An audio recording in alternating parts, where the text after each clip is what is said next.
I know.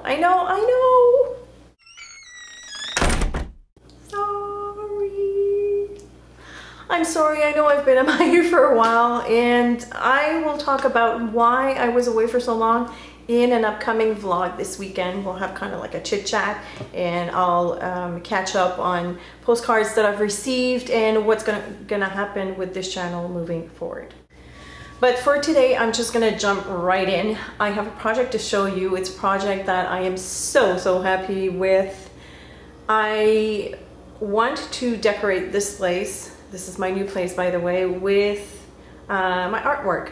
And I want to do it seasonally. So I love cityscapes. I think you know that because I've done a few in the past. But I didn't quite know what to use for it. I knew the medium I wanted to use. I knew I wanted to use Viva Decor's silver glitter paste because I have used it like 2 years ago on a project for Scrapbook Centrale, and I loved it. And for a while we couldn't find it, and now it's back in stock. So I grabbed like 5 or 6 jars. And I knew I wanted to use it, but I didn't quite know how to use it. Then I got my hands on this stencil. This is, I have a few, by the way. These are Patti Tolley Parrish's stencils. They're great. They're geometric shapes. I'm gonna show you just a few, and I do apologize for the glare. Isn't that fun? There's this one. I'm gonna do something with that soon. Look at this. Love these. I use this one too in the video you're about to see. Love the eye chart. These are great for jelly printing.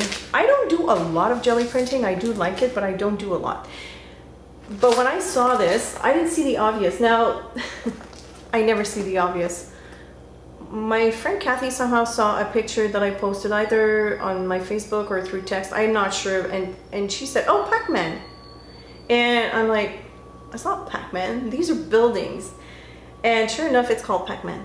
That's the name of the stencil. But if she hadn't pointed it out, I would have never seen Pac-Man.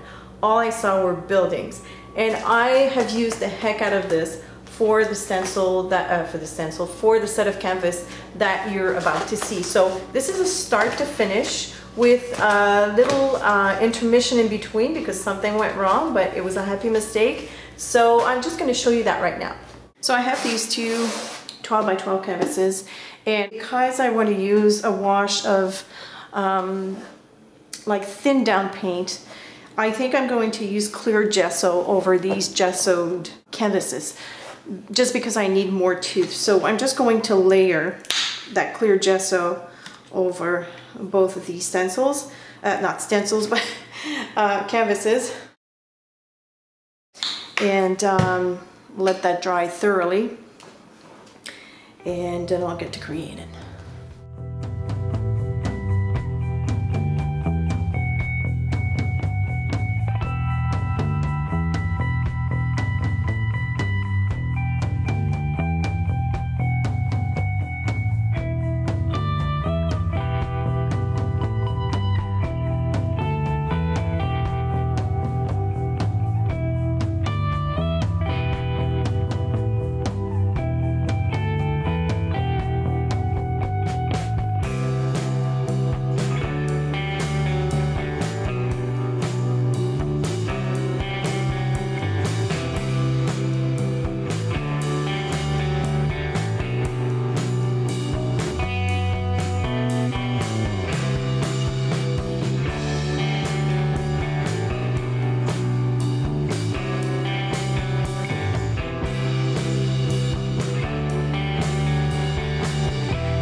Okay, I need to pause here to explain something.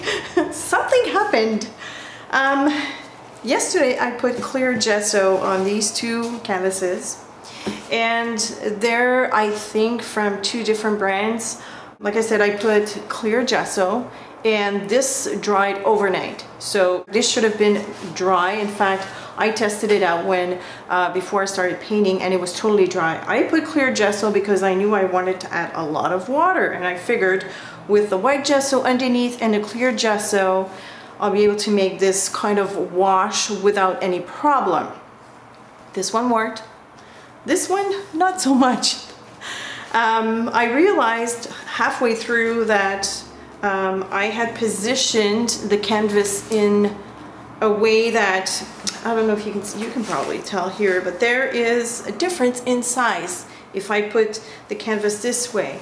There's none if I put it that way. So halfway through I thought, okay, well then let me just flip this one over and I'll start all over again. I'll do the wash, you know, this way. But before I did that, I needed to remove some of that dark here, because then I would have had dark here and dark here. What I'm making essentially is a sky. Well, as soon as I started removing with my rag, the whole thing started peeling off. And what's lifting is the clear gesso. So yes, it was wet, but I dragged the rag across this one to see how this would react. The clear gesso did not lift. This one did. So then I thought, you know what, let's just go with it. So to me, it looks like a very cloudy sky at dusk. I'm not even sure what time of day it is. It's a futuristic scene, so I really don't care about that. But now I have a big problem because the canvases are not the same width if I put them this way. So then I was thinking maybe I could invert this, making them the same size, and this would be the sky and this would be the bottom. So I am not sure how I'm going to fix this, but that kind of would work, but that totally screws up my plans. So I can't really explain how things happened here, but two different brands of canvases reacting to the clear gesso and then the flooding of water completely differently. So brands do matter, I guess.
Oh man, I was having way too much fun with this. I do apologize for the lighting in my new studio. I can't figure it out.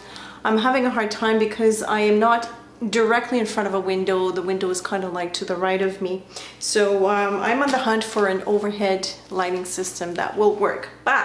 And plus this piece is way too big for me to show you all at once. It's two canvases, 12 by 12, one on top of the other, so it's 24 by 12. Now, let's begin with that awesome mistake. This guy, seriously? If I had wanted, now this is the part that wasn't planned and this is the part that I didn't envision, but it's a freaking happy mistake. I mean, seriously? Look at this guy. So, you know the full story behind this because I took a break while I was doing this and I've explained, but it's kind of like very cloudy sky at night over a city. Now, this city is not a regular city, it's a city in my head. It's a city that is very futuristic. Here, I'm trying to show you the true value of this. Oh, look at this base. These are ghost buildings because I call them ghost buildings because you can still see the sky behind it. And I did that on purpose. And then in some other areas, I added some paint to back the buildings just because I wanted some idea of depth. I'm not sure if it's successful, but anyways, this is what I had in mind and this is exactly how I did this. Now, the buildings, of course they're not, it's not a stencil for buildings. I don't think Patti had that in mind when she designed a stencil, so I'm sorry, Patti, if that's not what you had in mind there. I just demolished your your design view, but I don't know, to me they spoke buildings. I love geometric shapes in stencils, in stamps. These are so much fun. I use this one as well. I just used part of it though, but I intend to use these ones in this one in a future project. But I just wanted that that stick to represent the antenna on the building. I also used a stencil to create some reflection on the water. Of course, because it's a reflection on water, water is in movement all the time. I did not want something perfect. So I took my palette knife and I just kind of like, in a very sloppy way. So they are not a true representation of the building, but you get the idea. And that's what I wanted. If you're wondering what that is, these are all the cars that are moving in and out of the city. I took a tube of Titan Buff, for which I had broken the top of, and the paint was drying. And it's not your the fluids, it is just the regular golden acrylic. I can't find it, it's in my garbage can. Anyways, so the paint was kind of like getting very thick, and I wanted to be able to get a lot of movement, so I needed to thin out the paint a little bit. So first I ended up taking the open medium, thinking that it would be enough, but it was just still too gloppy. It was still clinging to my spout. Now this is a precision bottle. You can buy those at any arts and crafts supply store, I guess. I love these because you know, the paint comes out really thin. And I ended up adding some airbrush medium very slowly, and then I would shake the bottle and test it out until I have the right consistency. Don't ask me about the recipe, I don't remember. I just play it by ear. My suggestion to you, if you want to make precision bottles with paints to your preference of consistency, just start slowly. So start by adding the paint. I would say maybe like half or just a little below half the bottle, and then add your medium slowly. Test it out, shake it, test it out, and if it's still too thick, then add a little bit more, but go slowly and then you'll figure it out. I did the same thing with the orange. The orange is the d.d.o iridescent orange yellow. I love that color. It's got a beautiful shine. I had used it in the background, so, and because it was kind of like it's not a reflection of the sky because it's really like tail lights. This is how I interpret it, but I figured I should use the same color. And I love the Payne's gray. Black would have not have worked so well. I absolutely adore that color. So this puppy is going to go up on my wall as soon as it's dry. I will paint the sides, probably paints gray. And, oh, maybe orange. My walls are gray, but they're not in the same shade of gray. They're kind of like a warm gray, so maybe I'll use the orange. I can paint any color I want. All right, it's done. I'm loving it. Love how it came together. Now, if you are interested in Patti's stencils, she also has sets of coordinating stamps to go with these, and I got my hands on them too. So I will list the place where you can get the stamps, and in the description of this video, the full list of supplies. There aren't that many supplies that I use for this, but the full list will be on my blog, and I will have a link to that as well. That's it. I gotta go. So like I said, expect a weekend vlog, wrap up, chit chat, whatever it's going to be called.